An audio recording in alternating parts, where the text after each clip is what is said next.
Assalamualaikum warahmatullahi wabarakatuh. Alhamdulillah pada malam hari ini kita semua masih diberikan kesempatan umur oleh Allah. Walaupun masih banyak orang yang menganggap kita ini sebagai pembenci, kita ini sebagai penghasut, bahkan disebut curut. Satu catatan Kang ya, kita di sini itu tidak ada yang kiai ataupun ustadz. Kita ini santri. Sampai kapanpun statusnya ini adalah santri. Karena kita ini sangat diajarkan oleh guru-guru untuk tidak mengakui sesuatu yang bukan faknya. Kita bisa mengukur diri, beda dengan sono sebelah beda. Kalau yang sebelah ini asalkan bisa dawir ya sudah ngaku macam-macam. Dalam hal ini banyak hal sebenarnya harus kita pahami. Tidak menutup kemungkinan Anda mengatakan demikian kepada orang-orang yang sampai dini hari berjuang untuk meluruskan sejarah yang sudah dirubah oleh mereka, meluruskan silsilah thariqah yang sudah dirubah oleh Ketua Jatman Habib Lutfi, membuka manuskrip yang telah ditulis difatwakan oleh Utsman bin Yahya sama Ismail bin Abdullah Al-Attas di Malang dan Pasuruan. Ini adalah upaya di mana masyarakat ini jangan sampai buta sejarah. Katanya slogannya para habaib ini, yang batil harus dikatakan batil, yang hak harus dikatakan hak. Kan itu gitu ya, kata imam besarnya begitu. Itu ungkapan yang selalu diulang-ulang oleh Habib Rizik begitu. Yang hak harus dikatakan hak, yang batil harus dikatakan batil. Sementara ada orang-orang seperti perjuangan yang sekarang, orang-orang Indonesia yang ingin membuktikan kebenaran sejarah, ingin mengungkap kebenaran sejarah, dan kejahatan-kejahatan yang sudah dilakukan oleh mereka dengan mengatasnamakan agama, apakah salah? Kan begitu. Katanya qulil haq walau murron. Katakanlah kebenaran walaupun pahit. Kan begitu. Dan ini selalu dibuat slogan para habaib sebenarnya. Yang hak harus dikatakan hak, yang batil dan harus dikatakan batil. Nah, giliran mereka yang salah, giliran mereka yang merubah silsilah thariqah, giliran fatwa Utsman bin Yahya mengatakan ulama thariqah adalah orang-orang yang hasud dan berpotensi menghancurkan pada waktu itu, dikatakan benar. Kemana matanya? Kan begitu, kita ini dikasih dua mata, harus bisa mengukur. Seringkali saya sampaikan, tidak menutup kemungkinan manusia ini ada yang soleh, ada yang fajir, terbagi dua golongan. Ada yang soleh, ada yang tidak. Nah sekarang kenapa dalam narasi-narasi yang disampaikan yang seakan-akan menyamaratakan dari klan Ba'alawi, karena ini memang sudah emergensi. Orang dari Rabithah Alawiyahnya aja tidak bisa memberikan nasihat kok sama Habib-Habib mudanya, sama anak turunnya. Kan begitu.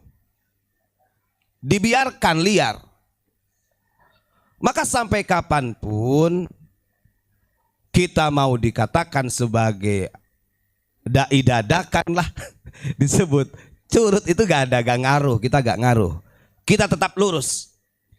Kita ingin mengembalikan dengan perkataannya imam besar, katanya yang hak harus dikatakan hak, yang batil harus dikatakan batil. Kan begitu. Ya Ustaz, kan masih banyak Habib-Habib yang tawadu. Ustaz, kan masih banyak Habib-Habib yang alim, ya tinggal dicek. Tinggal dicek. Dan sedikit banyaknya yang kita sampaikan karena kita tahu pola dan kita sangat diajarkan oleh guru-guru untuk tidak membenci sebenarnya. Maka salah kalau orang mengatakan kita ini benci.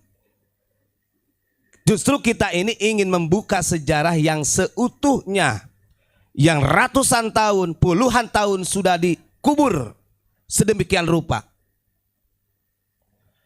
Yang paling sederhana yang ingin saya sampaikan, kalau benar mereka mengikuti akhlak baginda Rasulullah Shallallahu Alaihi Wasallam, ittiba dengan jejak perjuangan Rasulullah, apalagi mereka mengatakan sebagai dzurriyyah Nabi.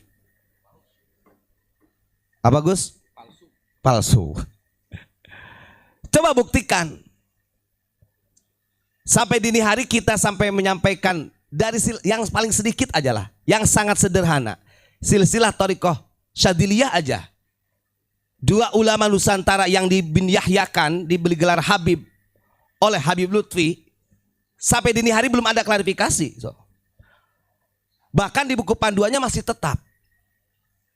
Seharusnya kalau benar-benar, karena namanya manusia ada salahnya. Oh iya, ini salah. Rubah dong. Jangan sampai sekian tahun yang akan datang ini terus berkembang sehingga asumsi masyarakat Syadziliyah yang berkembang di Indonesia ini melalui jalur Habib. Padahal tidak seperti itu. Mau dikatakan benar? Ya salah, saya katakan salah ya salah. Kan begitu. Wah, ini orang ini kok sok kominter, itu kan ulama besar diakui oleh seluruh dunia, kan begitu. Gak ada urusan. Tidak menutup kemungkinan orang-orang besar itu melakukan kesalahan. Ini harus kita ingatkan. Nih, saya kasih tahu. Beberapa kali kita punya acara bareng Abuya Muhammad Gufron dengan Habib Lutfi sampai 4 kali ya. Dan alhamdulillah beliau gak pernah hadir. Nah, kalau dikatakan istilahnya kita sebagai pecundang penakut ya sangat salah besar. Sangat salah besar. Nih, bagi para habaib, mau yang ada di Malang di mana saja yang sudah merasakan nasinya yang diberikan oleh Abuya Muhammad Gufron, gimana? Mereka kan nggak tahu. Berapa banyak tuh pakai bis-bis datang. Tetap diberi makan.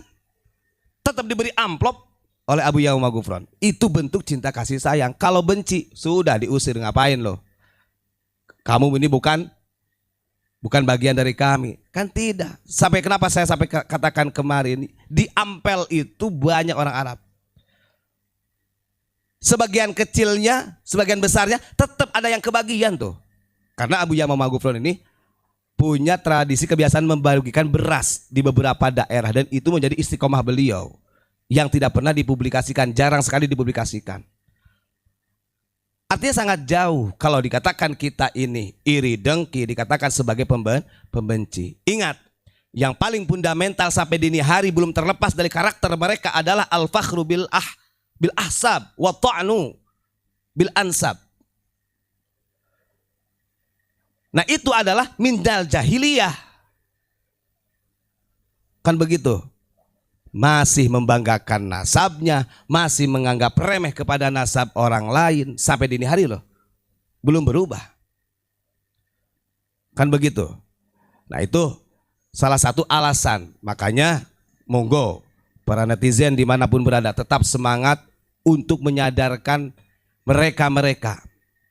Mau dikatakan seperti ABCD macam-macam, kita jangan pernah nyerah. Karena ini adalah tanggung jawab daripada kita semua demi menjaga negara kesatuan Republik Indonesia. Karena mereka tidak tahu di belakang layarnya seperti apa. Nah, itu saja Gus Ilyas ya. Terima kasih. Assalamualaikum warahmatullahi wabarakatuh.